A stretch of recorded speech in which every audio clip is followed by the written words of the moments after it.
वचन को मदद करें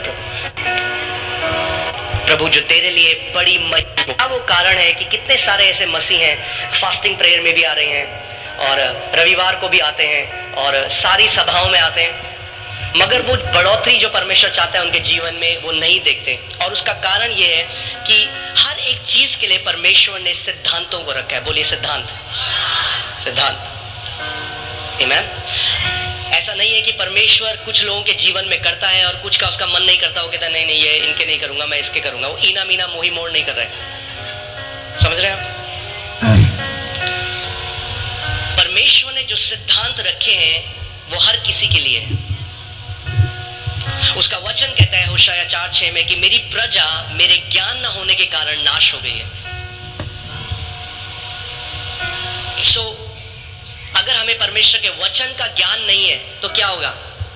जो परमेश्वर चाहता है, जो सिद्धांत उसने हमारे लिए रखे हैं, अगर हम उनको नहीं समझेंगे तो जो बढ़ोतरी वो हमारे जीवन में देना चाहता है, जो कार्य वो हमारे जीवन में करना चाहता है, वो हो नहीं पाएगा।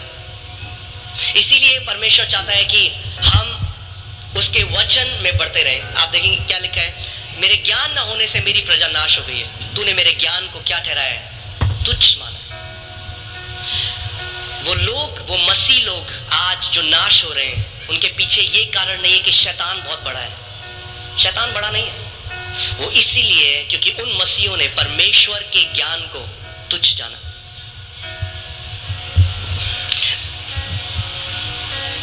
कितने सारे ऐसे मसीह हैं जो सारी प्रेयर मीटिंग में जाते हैं, और अच्छा है, हम लोगों को प्रार्थना बहुत जरूरी है, प्रार्थना में करनी है, मगर प्रार्थना भी आप, अगर आपके पास सत्य नहीं है तो आप गलत तरीके से प्रार्थना करेंगे और अपने उत्तर से और दूर चले जाएंगे। आप जानते हैं गलत प्रार्थना करने से आप अपने उत्तर के पास नहीं, दूर चले जाते हैं। कितने लोग ऐसे, कितने मसीह ऐसे हैं, उनको उत्तर इसीलिए नहीं मिला क्योंकि उनकी प्रार्थनाएं गलत हैं। इसीलिए हमें क्या करना है? हमें बढ़ना है परमेश्वर के ज्ञान में, उसके डील डॉल में, उस प्रकाशन में जो आत्मा के द्वारा आता है। मेरे ज्ञान न होने के कारण मेरी प्रजा क्या हो गई? नाश हो गई। यानी ध्यान से सुनिए, परमेश्वर की प्रजा नाश हो सकती है क्योंकि उन्हें परमेश्वर का ज्ञान नहीं है। उन्होंने परमेश्वर के ज्ञान को क्या किया? तुच्छ जाना। आमीन। मगर प्रेज गॉड कि आप इस घर में रोपे गए हो। आमीन। परमेश्वर का वचन यिर्मयाह 3:15 में कहता है कि मैं अपने हृदय के अनुसार तुम्हें चरवाहे दूंगा जो तुम्हें ज्ञान और बुद्धि में बढ़ाएंगे। मेरे ज्ञान में, मेरी बुद्धि में वो क्या करेंगे? तुम्हें बढ़ाएंगे। आमीन। और मैं चाहता हूं कि आप ध्यान से आज का वचन सुने, क्योंकि जो कुछ आप अपने जीवन में करते हैं वो इससे ही पैदा होता है। तो मैं आज आपको बढ़ोतरी के लिए बताता हूं। देखिए कितने मसीह ऐसे, उनके कानों में ना खुजली है। क्या है खुजली? क्या है? कुछ नया सुनाओ पास्टर। अरे पास्टर, ये तो अब विश्वास तो आपने ऑलरेडी 12 कर रहे, सुन लिया हमने, किताब भी लिख दिया आपने विश्वास के बारे में। कुछ नया सुनाओ पास्टर, कुछ नया। हमें कुछ नया रेवलेशन सुनना है। क्या सुनना है? नया रेवलेशन। जो पुराना सुना है उसके फल है कुछ जीवन में?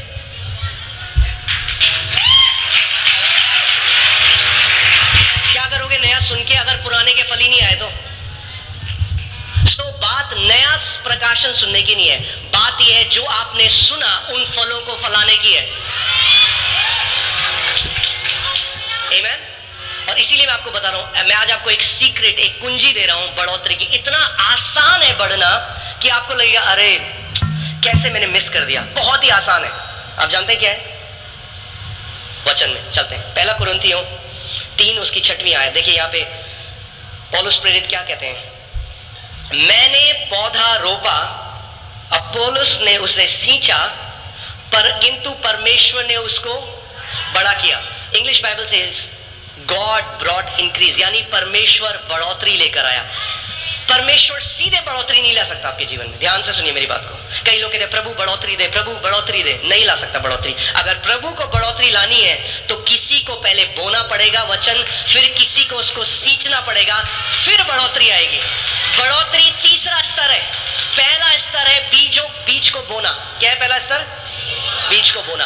दूसरा स्तर है उसको सींचना, उस पर पानी डालना। आप बेस्ट क्वालिटी का बीज ले आइए, आप कश्मीर जाइए, वहां से आप सबसे अच्छा बीज ले आइए सेब का। मगर अगर आपने बीज बो दिया और उसके बाद भूल गए तो क्या होगा? वो बीज कभी भी बढ़ नहीं सकता। और परमेश्वर का वचन हमें मरकुस 4 अध्याय में बताता है, यीशु मसीह ने कहा कि बोने वाला क्या बोता है? बीज। और बीज क्या है? परमेश्वर का वचन। सो पौलुस ने क्या बोया कुरिन्थियों के जीवन में? बीज बोया, यानी वचन बोया।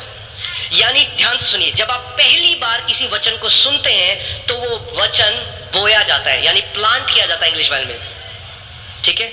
मगर जब आप उसको बार बार सुनते हैं तो वो सींचा जाता है, फिर बढ़ोतरी आती है। कितने मसीह ऐसे हैं, उन्हें बार बार नई शिक्षा चाहिए मगर वो उसको सिंचाई नहीं होने देते अपने हृदय में। यानी अगर आपको बढ़ोतरी चाहिए, प्रार्थना से नहीं आएगी। पड़ोसी को बोलो, बढ़ोतरी प्रार्थना से नहीं आएगी। यही कई मसीह लोग नहीं समझते। कई लोग देख रहे हैं दूसरी तरफ, ये क्या सिखा रहे हैं पास्टर, ये आप सही नहीं बोल रहे हो। आइए आपके जीवन में बढ़ोतरी, 30 साल से प्रार्थना कर रहे हो। ध्यान से सुनिए, मैं प्रार्थना करने वाला व्यक्ति हूं। हम लोग ऑल नाइट प्रेयर करते हैं, रोज घंटों अन्य भाषा में प्रार्थना बहुत जरूरी है, उसकी अपनी एक जगह है। मगर प्रार्थना बिना वचन के कुछ काम नहीं करेगी।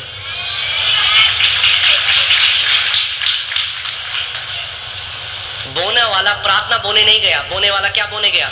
बीज।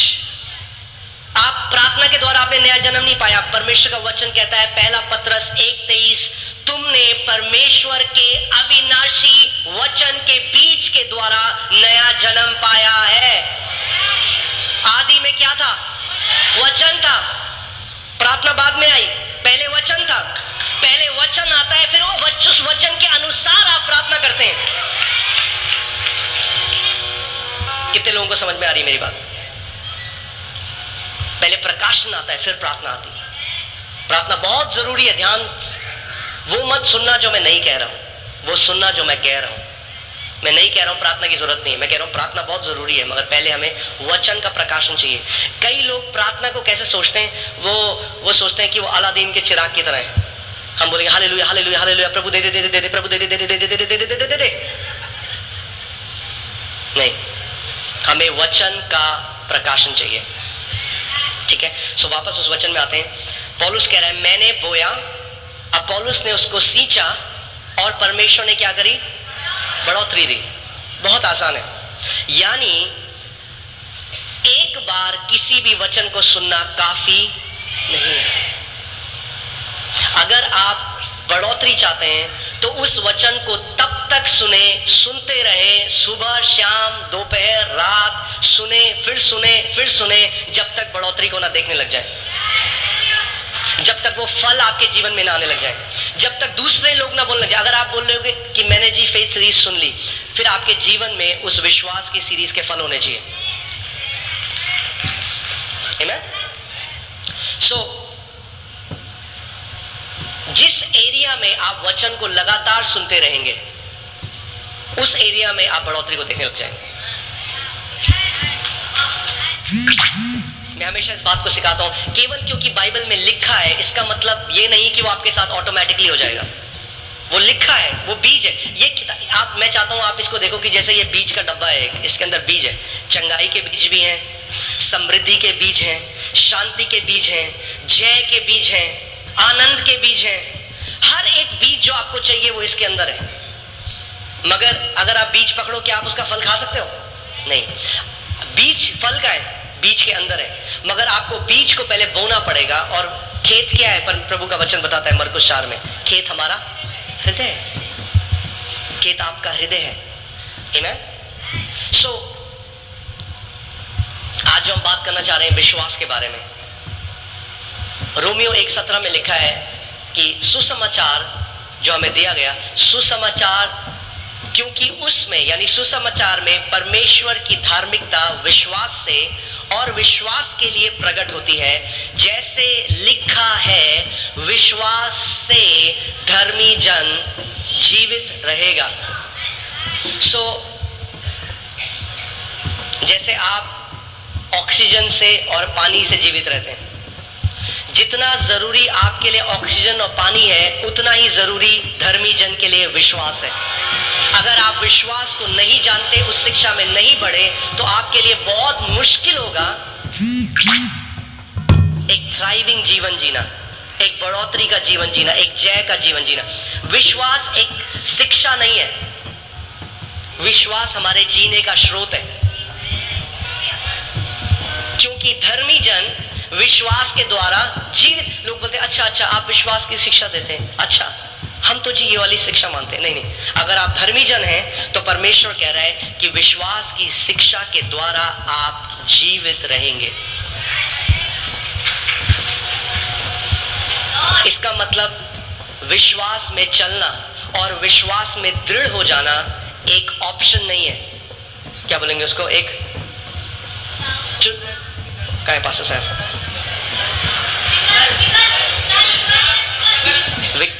विकल्प नहीं है, ऑप्शन नहीं है।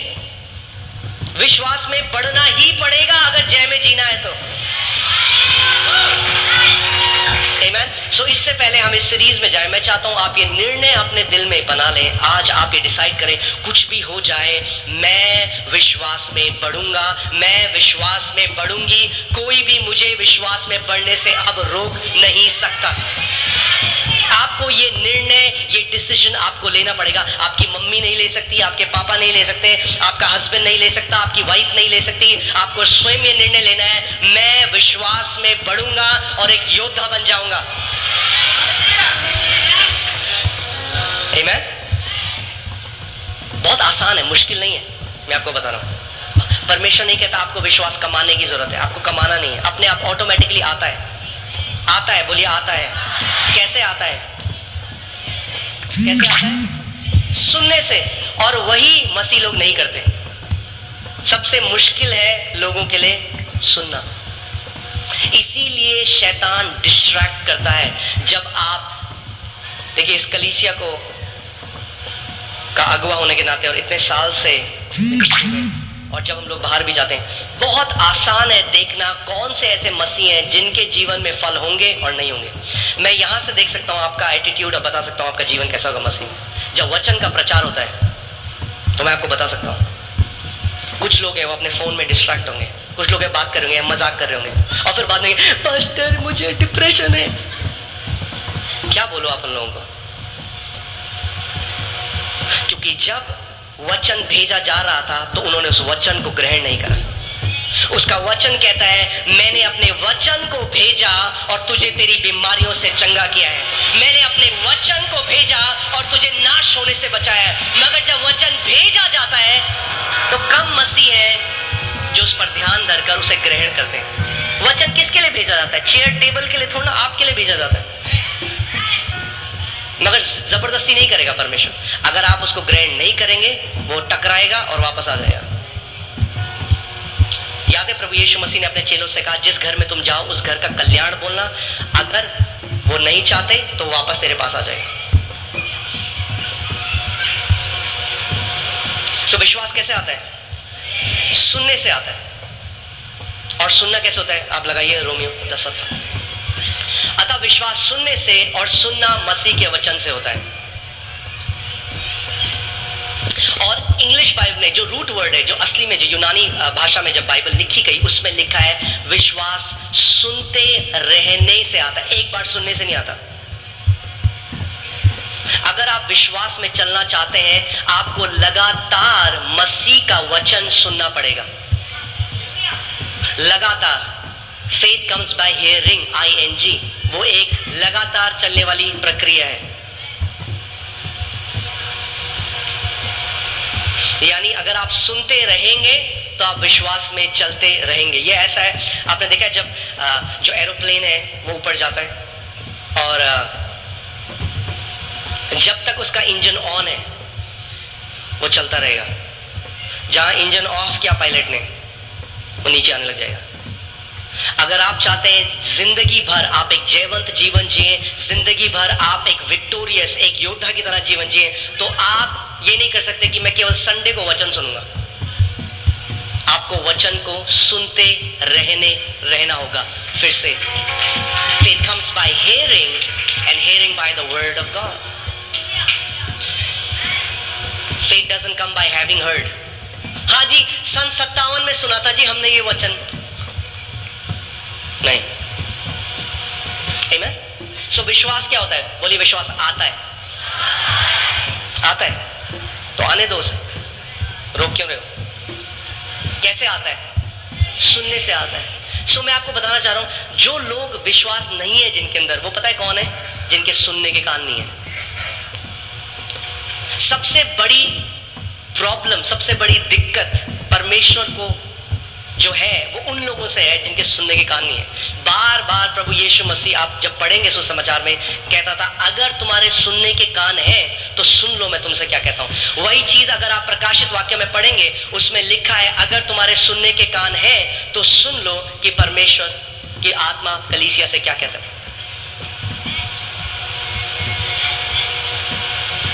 आमीन।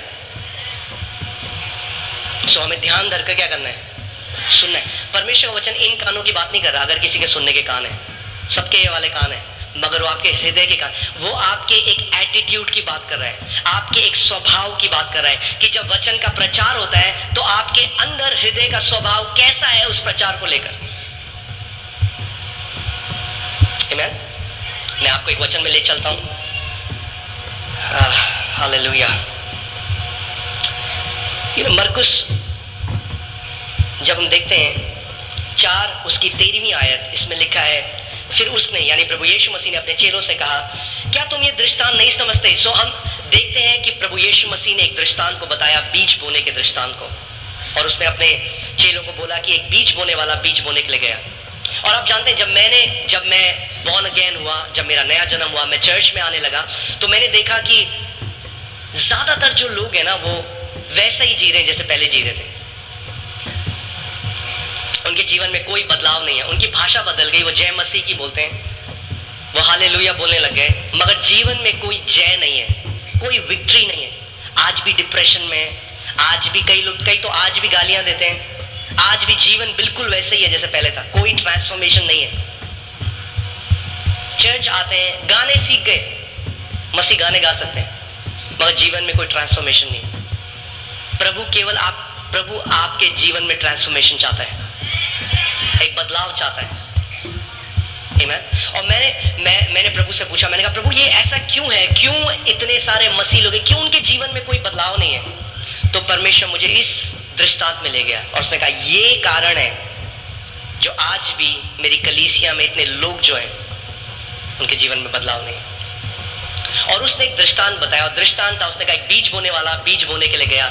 कुछ बीज सड़क के किनारे गिरे, कुछ बीज पथरीली भूमि पर गिरे, कुछ बीज झाड़ियों में गिरे, और कुछ बीज अच्छी भूमि पर गिरे। ध्यान से सुनिए इस बात को, बीज एक सा था, सेम बीज, वही बीज, मगर अलग अलग प्रकार की भूमियों पे गिरा। और चेलों को समझ में नहीं आया, और जो भीड़ थी उनको भी समझ में नहीं आया। मगर ध्यान से सुनिए, चेले वापस पूछने के लिए आए कि इसका मतलब क्या था। भीड़ ने पूछा भी नहीं, क्यों? क्योंकि उन्हें मतलब ही नहीं था क्या बोल रहे हैं, क्योंकि उनको क्या चाहिए था? पास्टर।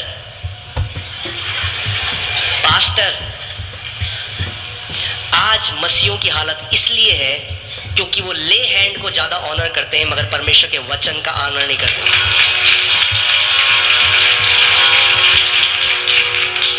घंटे खड़े हो जाएंगे लाइन में कि कोई प्रभु का दास हमारे सर पे हाथ रख दे, मगर 8 मिनट अपने घर में वचन को नहीं खोलेंगे।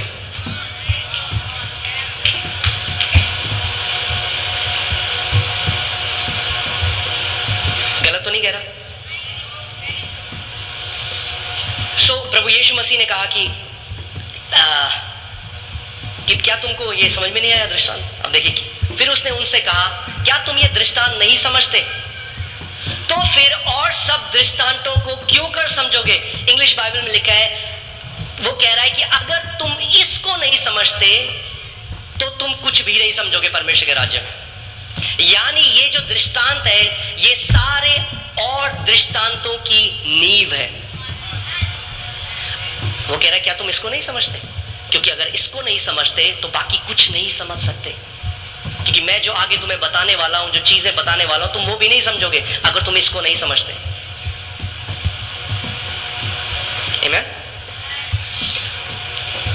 दूसरी आयत,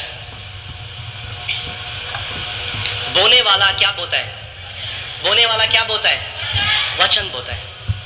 आप संडे को क्यों आते हो यहां पे? लाइट